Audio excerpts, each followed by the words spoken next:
ஒரு நாட்டில் ஒரு விவசாயி வறுமை நிலையில் வாழ்ந்தால் அந்த நாடே வறுமை நாடாகத்தான் கணக்கிடப்படும் என்கிறார்கள். ஒரு நாட்டில் ஒரு விவசாயி வளமையாக செழிப்பாக வாழ்ந்தான் என்றால் அந்த நாடு வாழ்கிறது என்று அர்த்தம். ஒரு நாட்டில் ஒரு வேளாண் குடிமகன் வாழ முடியாது சாகிறான் என்றால் அந்த நாடு நாடில்லை, சுடுகாடு என்று அர்த்தம். ஒரு பக்கம் வளர்ச்சி, இந்தியா டிஜிட்டல், சிட்டி ஸ்மார்ட். ஆனால் இந்த நிலையில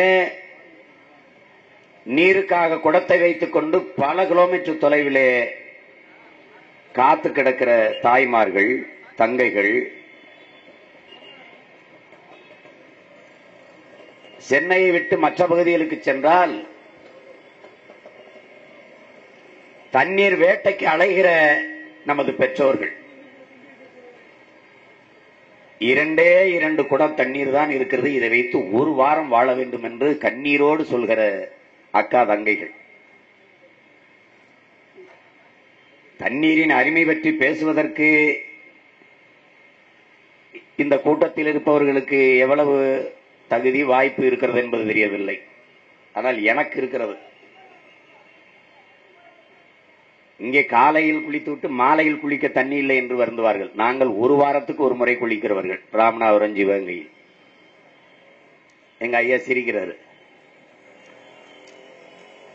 யாராவது ஒரு அதிகாரி தவறு செய்துவிட்டால் பணியிட மாற்றம் செய்வது ராமநாதபுரம் மாவட்டத்திற்கு. அங்கிருந்து நாங்க வந்திருக்கோம்னா தண்ணீரின் தேவை, தண்ணீரின் அருமை.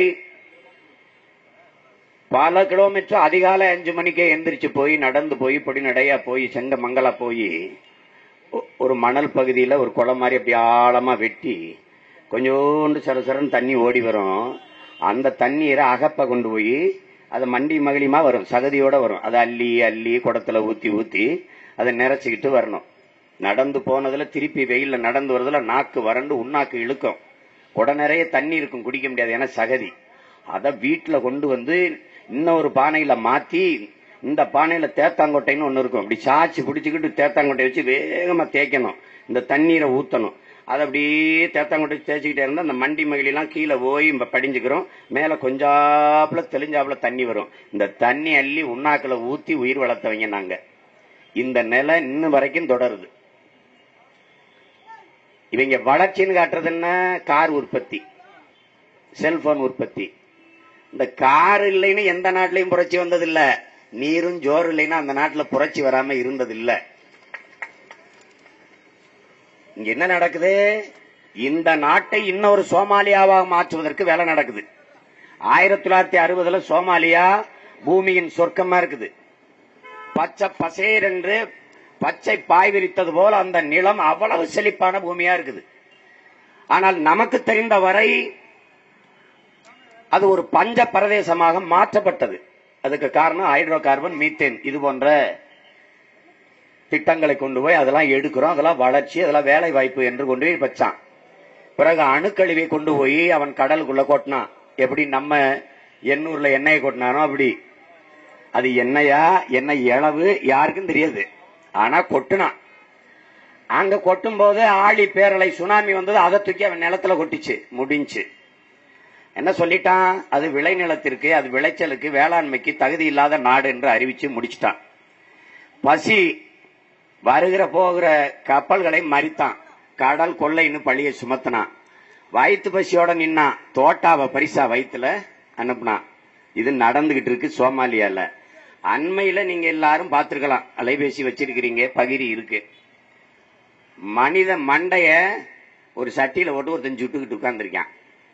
குழம்பு மேசையில வச்சிருக்கான் கிண்ணத்துல, அதுல ஒரு கை இருக்கு. ஒருத்தன் தூக்கிட்டு போறான், குடல் தொங்குது, சாப்பிட கொண்டு போயிட்டு இருக்கான். இந்த நிலைக்கு வர்றதுக்கு முன்னாடி விழித்து கொள்ளணும்னு தான் தலைநகர்ல போராடிட்டு இருக்கான் விவசாயி. இதை புரிஞ்சுக்கணும். சோமாலியா மாற்ற இவங்க வேலை செய்யறாங்க. அதுல இருந்து அதை தடுக்க நாம வேலை செஞ்சுக்கிட்டு இருக்கோம். இங்க பேசின ஐயா பாண்டியன் சொன்னாங்க, வழக்கறிஞரெல்லாம் பச்சை துண்டு போட்டாங்கன்ட்டு. பசி இருக்கிறவன் எல்லாம் பச்சை துண்டு போட்டுத்தான் தீரணும், வேற வழி இல்ல. வயிறு பசிக்கிற போதெல்லாம் விவசாயி தேவைப்படுறான். ஒரு நாள்ல வாழ்நாள்ல என்றைக்காவது ஒரு நாள் ஒரு மனிதன் வழக்கறிஞரை சந்திக்கிறான், எப்பவாவது மருத்துவரை சந்திக்கிறான், எப்பவாவது பொறியாளரை சந்திக்கிறான். ஆனால் ஒரு நாளைக்கு 3 வேளை விவசாயியை சந்திக்கிறான். நான் ஒரு சிறுகதை படிச்சேன். 2 சின்ன வயசு நண்பங்க, சரவணை இளங்கோன்னு. இளங்கோடைய அப்பா அரசு பணி செய்யறாரு. காலையில எந்திரிச்சோன்னா பேண்ட் ஷர்ட்டை போட்டு அழகா போயிடுவார். இந்த சரவணனுடைய அப்பா ஒழுகுறாரு, விவசாயம் பார்க்கிறாரு. எப்ப பார்த்தாலும் ஒரு அழுக்கு வெட்டியை கட்டிக்கிட்டு வேர்த்து உப்பு பூத்த உடம்போட வர போக மாட்டுக்கு தண்ணி வைக்க, அதை லாடம் கட்ட, அதை கூட்டிட்டு போய உழுக, இப்படியே செஞ்சுட்டு இருக்காரு. அப்பா அவனுக்கு பிடிக்கல, அப்பாவை அவனுக்கு பிடிக்கல. எப்ப பார்த்தாலும் வேர்வையா சட்டை இல்லாம காட்டிலேயே கிடக்குறாரு. அந்த இளங்கோவன் அப்பா நல்லா இங்கிலீஷ்லாம் பேசிக்கிட்டு வேலைக்கு போயிட்டு மாசம் சம்பளம் வாங்கிட்டு இருக்காரு. இவன் வீட்டுல தரையில் உட்கார்ந்து சாப்பிடுறாங்க, இளங்கோ வீட்டுல மேய்ச்சல் உட்கார்ந்து சாப்பிடுறாங்க. அப்படி இருக்கு. ஒரு நாள் சரவண வீட்டுக்கு இளங்கோ வரான். இங்க வந்து சாப்பிட்டுட்டு திருப்பி என் வீட்டுக்கு வாடான்னு கூட்டி போறான். அவன் வீட்டுல போய் சாப்பிட உட்காந்துருக்காங்க. மேசையில உட்காந்து சாப்பாடை வச்சுட்டு எல்லாரும் சாப்பிடும்போது சரவணன் சாப்பிடுறான். அவங்க எல்லாம் சாப்பிடாம சோத்தை நெத்திக்கிட்ட வச்சு கும்பிட்டுக்கிட்டு இருக்காங்க. இவன் கேட்கிறான், என்னடா பண்றீங்கன்னு. உணவு அளிக்கிறவர்கள் நமக்கு உணவு கொடுக்கிற தெய்வத்தை ஒவ்வொரு நாளும் நன்றியோட நினைச்சு பார்க்கணும் அப்படின்னு யார் சொல்றா? அந்த இளங்கோ குடும்பத்திற்கும் சொல்றாங்க. அன்னைக்கு சரவணனுக்கு தோணுது. ஓடி வாரான், வேர்வையோட உழுதுட்டு வர அப்பாவை போய் கட்டி பிடிக்கிறான். அப்பான்னு அவன் மனசு சொல்லுது, அப்பா தெய்வத்தின் தொழிலை செய்யறாரு என்று சொல்றான். அவன் நினைக்கிறான், உலகத்துல எல்லாரும் மனிதர்கள் செய்யற தொழிலை செய்யறாங்க, உழவர் பெருமக்கள் மட்டும்தான் தெய்வத்தின் தொழிலை செய்கிறார்கள். உழுதுண்டு வாழ்வாரை வாழ்வார், மற்றவரெல்லாம் தொழுதுண்டு பின் செல்பவர் என்று தமிழர் மறை நமக்கு போதிக்குதுன்னா அதுதான் அதுக்கு. சுழன்றும் ஏற்பின்னது உலகம், அதனால் உழந்தும் உழவே தலை என்று தமிழர் மறை கற்பிக்குது. இங்க எல்லாரும் என்ன நினைக்கிறான்னா, கடையில காசை கொடுத்துட்டா அவர் கலெக்டரா இருக்கலாம், அவர் IPS இருக்கலாம், IAS இருக்கலாம், ஏன் அமைச்சரா கூட இருக்கலாம். இங்க அமைச்சர்கள் இப்ப புதுசா ஒரு திட்டம் கொண்டாடுறாங்க. டாக்டர்கிட்ட போனா 6 லிட்டர் தண்ணி குடிங்கிறாரு, அமைச்சர் 1/2 லிட்டருக்கு குடிங்க போதுங்கிறாரு. எவன் பேச்ச கேட்கறதுங்கிறதுல இப்ப நமக்கு பெரிய குழப்பமா இருக்கு. இந்த முதலமைச்சரா இருக்கலாம், அமெரிக்க அதிபரா இருக்கலாம், எவராவனாலும் இருக்கலாம். அவர் நினைக்கிறாரு கடையில போய் காசை கொடுத்தா ஃப்ரெஷ்ஷா காய்கறி எல்லாம் வந்துருதுன்னு.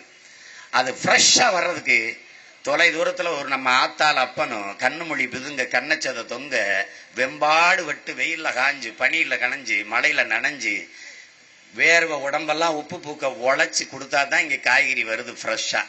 இதை கவனத்துல வச்சுக்கணும். அவன் செத்துட்டான்னா இன்னைக்கு செய்தி, நாளைக்கு நம்ம எல்லாம் சோறு இல்லாம சாக போறோங்கிறதுக்கு எச்சரிக்கை. இத கவனத்துல வச்சுக்கிட்டு தான் இங்க எல்லாம் போராடிட்டு இருக்கான். இங்க யாரும் எங்க அப்பா விவசாயி இல்லைன்னு எவனும் சொல்ல முடியாது, எல்லாரும் விவசாயி தான். வேணா அப்பா வாத்தியாரா இருந்திருக்கலாம், அப்பாவோட அப்பா விவசாயியா இருந்திருப்பாரு. எல்லாரும் ஆதி தொழில் மனிதன் செய்தது வேளாண்மை செய்தது ஆடு மாடு வளர்த்தலும் தான். அதை விட்டுட்டு வெளியேறணும். இப்ப திண்டாடி கொண்டிருக்கிறோம். இதை புரிந்து கொள்ளணும். இந்திய அரசு காலங்காலமாக நம்மளை வந்திச்சு வருது. ஐயா மோடி அவர்கள் இதுல மட்டும் இல்ல, நீங்க நுட்பமாக கவனிக்கணும். 20 பேரை ஆந்திரா காட்டுக்குள்ள சுட்டு போட்டாங்க மரக்கட்டை வெட்ட போனோன்ட்டு. அதே ஆந்திரால கோதாவரி நதியில புனித நீராட வந்தாங்க, நெரிசல சிக்கி இறந்துட்டாங்க. அது விபத்து, அது விபத்து, ஒரு ஆக்சிடென்ட். உடனடியா வருத்தம் தெரிவிச்சாரு, வரவேற்றான்.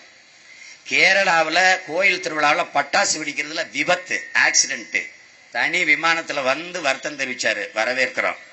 வாரணாசியில சாமிம்பட போன இடத்துல பாலம் இடிஞ்சு விழுகுதுன்னு ஒரு வதந்தி, போய் செய்தி, அதுல நெரிசல சிக்கி செத்துட்டான், வருத்தம் தெரிவிச்சாரு, வரவேற்கிறோம். ஆனா ஆந்திரா காட்டுக்குள்ள 20 தமிழர்கள் சுட்டு கொல்லப்பட்டாங்க.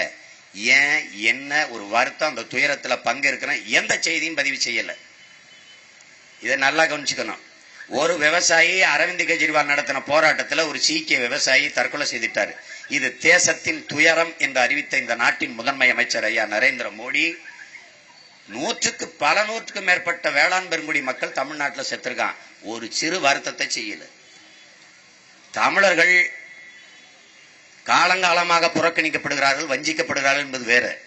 ஆனால் விவசாயிகள் போராட்டத்தை தமிழின போராட்டம், வேளாண்குடி மக்கள் போராட்டம் என்று பார்க்க முடியாது. இங்க விளைய வைக்கிற விவசாயி அவனுக்கு இந்த தமிழ்நாட்டுக்கு மட்டுமா இல்ல, என்னுடைய கத்தரிக்காய், என்னுடைய வெண்டைக்காய், என்னுடைய அரிசி, என்னுடைய பருப்பு, என்னுடைய முருங்கைக்காய் கேரளாவுக்கு போகுது. என்னுடைய தக்காளி பெங்களூருக்கு போகுது, என்னுடைய காய்கறிகள் வட மாநிலங்களுக்கு போகுது. இது எல்லாருக்குமான போராட்டம். உணவு தேவை இருக்கிற, உணவு உண்கிற ஒவ்வொரு குடிமகனுக்குமான போராட்டமாக இந்த வேளாண் குடிமக்களின் போராட்டத்தை பார்க்கணும். அவங்க கேட்கறது வறட்சி. இங்க என்ன வினோதமா இருக்குன்னா, மழை பெஞ்சுது, ஒரே பெருவெள்ளம். 100 ஆண்டுகள் இப்படி மழை பெய்யலன்னா மகிழ்ச்சியா இருந்தது. 10 ஆண்டுக்கு வேண்டிய தண்ணீர் வந்துருச்சுன்னுட்டான். ஆனா 10 மாசத்துல குடிநீர் பஞ்சம் வந்துருச்சு. வீட்டுக்கு வீடு மழை நீரை சேமிங்கன்னா வீட்டுக்கு வீடு மக்கள் சேமிச்சாங்க, நாட்டுல இவங்க சேமிச்சாங்களான்னா இல்ல. இதான் இங்க இருக்கிற சிக்கல். முடிஞ்சு போச்சு. இப்ப 100 ஆண்டு காணாத வறட்சியை தமிழகம் எதிர்கொண்டிருக்கு. இதுக்கு இந்த வறட்சிக்கு உரிய நிவாரணத்தை கொடுங்க, நாங்க பெற்ற வேளாண் கடன்களை தள்ளுபடி செய்யுங்க. இதான் அவங்க வைக்கிற கோரிக்கை. அம்பானி பெற்றது, அதானி பெற்றது, மல்லையா பெற்ற விவசாய கடன், அந்த கடன்கள் அவங்க பெற்ற தொழில் கடன்களை எல்லாம் தள்ளுபடி செய்கிற, பல லட்சம் கோடியை தள்ளுபடி செய்கிற இந்த அரசு வேளாண் குடிமக்கள், உழவர் பெருமக்கள் பெற்ற கடனை தள்ளுபடி செய்ய மறுக்குது. பீர் வித்த விஜய் மல்லையா 6000 கோடி கடன். உச்ச நீதிமன்றம் சொல்லுது காலையில் கொண்டாந்து அவர் ஒப்படைங்கன்ட்டு. இரவோட இரவா அவரை பத்திரமா நாடு கடத்தி லண்டனுக்கு அனுப்பிட்டு, இங்க சோறு போடுற உழவன் ஒருத்த நாடு பாலா 1 லட்சம் ரூபாய் உழவு எந்திரத்துக்கு கடன், அவனை கட்டி வச்சு அடிக்குது காவல்துறை. அப்ப பீர் விக்கிறவனை காப்பாத்துற அரசு சோறு போடுறவனை கட்டி வச்சு அடிக்குதுன்னா இந்த அதிகாரம் யாருக்கானது, யாரு பக்கம் நிக்கிறதுங்கிறத நம்ம புரிஞ்சுக்கணும். அதுதான் இங்க ரொம்ப முதன்மையானது.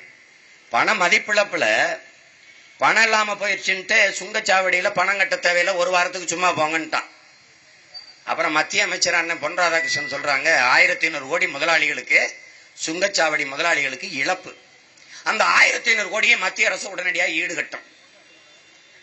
இப்ப முதலாளிகளின் இழப்புக்கு உடனடியாக ஈடுகட்ட துடிக்கிற இந்த அரசு உழவர் பெருமக்களின் இந்த இழப்புக்கு ஏன் ஈடுகட்டுவதற்கு முன் வரல? இது ரொம்ப நுட்பமா நம்ம பார்க்கணும். ஹைட்ரோ கார்பன் எடுக்கிறதுல காட்டுற தீவிரத்தை, முனைப்பை காவிரி மேலாண்மை வாரியம் அமைப்பதில் காட்டுவதில்லை. அப்ப இந்த போராட்டம் தலைநகரில் போராடுகிற ஐயாக்கனுடைய போராட்டம் அல்ல, தமிழ்நாட்டில் போராடுகிற வழக்கறிஞர்களின் போராட்டம் மட்டுமல்ல, ஒவ்வொரு குடிமகனின் போராட்டம். தாகத்துக்கு தண்ணீரும் பசிக்கும் சோறும் சாப்பிடுகிற ஒவ்வொருத்தனுடைய போராட்டம் இது என்பதை உணர்ந்து நாம இந்த போராட்டத்தை முன்னெடுக்கணும். இது வாழ்வாதார போராட்டம். இது விவசாயிகளுக்குமான வாழ்வாதாரம் இல்ல, ஒவ்வொருத்தருக்குமான வாழ்வாதார போராட்டம் என்பதை கவனத்தில் வைத்துக் கொண்டு இந்த போராட்டத்தை நாம முன்னெடுக்கணும். இங்க இருக்கிற பிரச்சனை விவசாயிகள் காலங்காலமாக தோற்று போவதற்கு, இழப்பை சந்திப்பதற்கு காரணம், உலகத்தில் எந்த பொருளை உற்பத்தி செய்யறோம்னோ அந்த பொருளுக்கான விலையை அவனே தீர்மானிக்கிறான். இந்த ஒளி வாங்கிய ஒருத்தன் கண்டுபிடிச்சான்னா இது ஒரு 1500 ரூபாய்னா 1500 ரூபாய். அந்த மின்விசிறி ஒருத்தன் படைச்சான்னா அது 3000 ரூபாய்னா 3000 ரூபாய். ஆனா விவசாயி விளைய வைக்கிற தக்காளி, கத்தரிக்காய், கரும்பு, வாழை, தென்னை, தேங்காய் எதுக்கும் அவன் விலையை தீர்மானிக்க முடியாது, வாங்குறவன் தான் தீர்மானிக்கிறான். அதனாலதான் விவசாயி வாழாம நடுவீதியில நிக்கிறான். இந்த நிலையை மாற்றம், அதற்கு வலிமை மிக்க ஒரு அரசியலை, வேளாண்மையை முதன்மை தொழிலாக வைத்து கட்டமைக்கப்படுகிற பசுமை தற்சார்பு பொருளாதாரத்தை முன்னெடுக்கிற ஒரு அரசியல், ஒரு ஆட்சி முறையை கொண்டு வரணும்.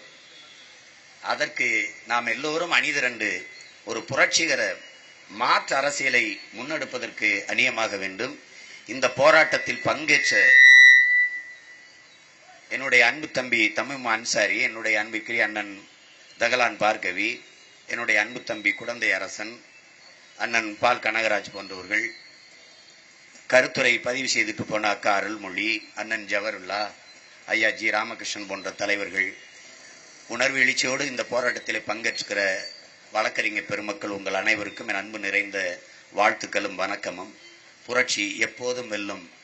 நாளை நமது போராட்டம் அதை சொல்லும். நன்றி, வணக்கம். நாம் தமிழர்.